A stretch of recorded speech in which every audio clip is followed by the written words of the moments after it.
नमस्कार, इन खबर में आपका स्वागत है। बिहार की राजनीति बहुत ज़्यादा गर्म है। प्रधानमंत्री नरेंद्र मोदी 2 दिनों से परियोजनाओं का उद्घाटन कर रहे हैं वर्चुअल, और ये संदेश देने की कोशिश कर रहे हैं कि बिहार उनके दिल में बसता है और बिहार के विकास के लिए वो प्रतिबद्ध है। नीतीश कुमार भी वही संदेश दे रहे हैं। दूसरी तरफ से महागठबंधन के सामने अस्तित्व का सवाल है। इस बीच में समाजवादी नेता रघुवंश बाबू का निधन हुआ और अभी चिता में आग लगी भी नहीं थी कि नीतीश सरकार के मंत्री जो है नारे लगाने लगे थे। देख करके ऐसा लग रहा है कि क्या हो रहा है। ठीक है, 74-75 ईयर्स की उम्र पे गए हैं, लेकिन जो नारे लगे वो ऐसा नहीं था कि बहुत ज़्यादा उनसे लगाव की वजह से लगे। नारे इसलिए लगे क्योंकि उनसे राजनीतिक फ़ायदा हो सकता है। अब चलिए, यहाँ तक भी बात ठीक थी। अब इससे आगे बहुत ज़्यादा राजनीति चल गई है। उनके जो अंतिम पत्र हैं उसका पोस्टर बना दिया है, और पोस्टर जो है सीधे नीतीश की पार्टी जेडीयू या बीजेपी नहीं बना रही है। इसके लिए नीतीश कुमार ने हम और पूर्व मुख्यमंत्री जीतन राम मांझी को चुना है। चिराग पासवान पे वार करना हो या लालू और उनके परिवार और उनकी पार्टी पे वार करना हो, नीतीश कुमार सीधे वार करने के बजाय जीतन राम मांझी से करा रहे हैं और अपनी दूसरी पंक्ति के नेताओं से करा रहे हैं। जीतन राम मांझी ने 2 काम किया है। एक तो उन्होंने ट्वीट किया है कि जो लोग रघुवंश बाबू के निधन पे घड़ियालू आंसू बहा रहे हैं वो जरा गिरोबान में झांक करके देखे। ये बात ठीक है कि उनका निधन हुआ है, आकस्मिक निधन हुआ, लेकिन ये भी उतना ही सही है कि उनको प्रताड़ित करके उनकी हत्या की गई है। अब ये किसकी तरफ इशारा है? सीधे सीधे लालू प्रसाद यादव और उनके बेटों के प्रति, क्योंकि उनके चिर परिचित जो प्रतिद्वंदी हैं रामा सिंह, उनको पार्टी में शामिल करने की कोशिश की गई, जिसके विरोध में उन्होंने जून में उपाध्यक्ष पद से रिजाइन किया और मौत से 3 दिन पहले पार्टी की प्राथमिक सदस्यता से भी इस्तीफा दिया और चिट्ठी लिखी। 10 तारीख को उन्होंने 2-3 चिट्ठियाँ लिखी थी। अब इसमें जो आरजेडी का कहना है, अखिलेश सिंह है, कांग्रेस के सांसद हैं महागठबंधन में, कि ये चिट्ठियाँ लिखी नहीं गई थी, लिखवाई गई थी।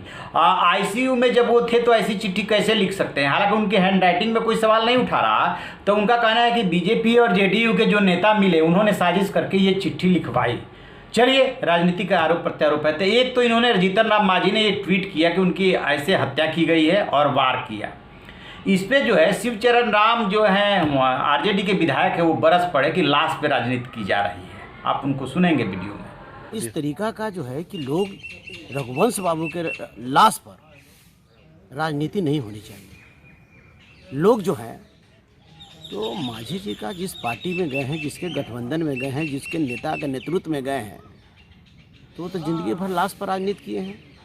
खैर, और अब क्या किया गया कि जो अंतिम पत्र उन्होंने लिखा था, जो रिजाइन किया था, उसमें तो 1.5 लाइन का पत्र था कि मैं ऐसे ऐसे, अब आप 32 सालों तक कर्पूरी ठाकुर के न रहने के बाद आपके साथ रहा, पीठ पीछे खड़ा रहा, अब मैं नहीं रह पाऊंगा, क्षमा कीजिएगा, और बात खत्म हो गई थी। एक और पत्र लिखा था जिसमें उन्होंने मौजूदा वोट तंत्र की राजनीति, टिकट के बिकने, वंशवाद, सामंतवाद और बापू, जयप्रकाश नारायण, लोहिया, कर्पूरी ठाकुर और अंबेडकर की जगह पे एक परिवार के 5 लोगों के फोटो लगने की तरफ उन्होंने इशारा किया। स्वाभाविक सी बात है कि उन्होंने जो वार किया था वो लालू परिवार पे ही किया था।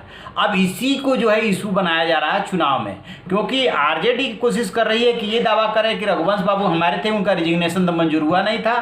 32 सालों से लालू जी के दोस्त थे वो, उसके पहले से कर्पूरी ठाकुर के ज़माने से वो साथ चले आ रहे हैं। और दूसरी तरफ जो है जेडीयू और एनडीए की कोशिश ये है कि ये साबित किया जाए कि आरजेडी में जो वंशवाद, परिवारवाद और भ्रष्टाचार और टिकट बेचने की परंपरा चल रही थी, उससे वो मरते समय काफ़ी दुखी थे और इतने खिन्न थे कि मरने से कुछ दिन पहले उन्होंने पार्टी छोड़ने का ऐलान कर दिया। वो रघुवंश प्रसाद सिंह, जिन्होंने कि लालू के सुख दुख में हमेशा वो साथ रहे और दुख की घड़ी में, संकट की घड़ी में हमेशा पीछे रह करके कंधे पे हाथ रखा है कि मैं साथ में हूँ। आखिरकार क्या कारण है कि अंतिम दिनों में उन्होंने पार्टी छोड़ा? तो इसको इशू बनाया जा रहा है इलेक्शन में कि आरजेडी में बहुत ज़्यादा भ्रष्टाचार है, टिकट बेचा जाता है, परिवारवाद है, वहाँ पे जो लोकतंत्र के लिए कोई चिंता नहीं है। चिंता तो है, असली नीतीश बाबू नेता हैं और एनडीए ही प्रदेश का भला कर सकती है, ये मैसेज दिया जा रहा है। खैर, राजनीति में ऐसा सब होता है, लेकिन चिता की आग अभी ठंडी भी ना हो और इस तरीके से राजनीति हो तो स्वाभाविक रूप से ये सवाल तो बनता है कि इतना ना गिरिए। तो आप ऐसी खबरों के लिए देखते रहिए हमारा डिजिटल चैनल इन खबर। इन खबर चैनल को सब्सक्राइब करें।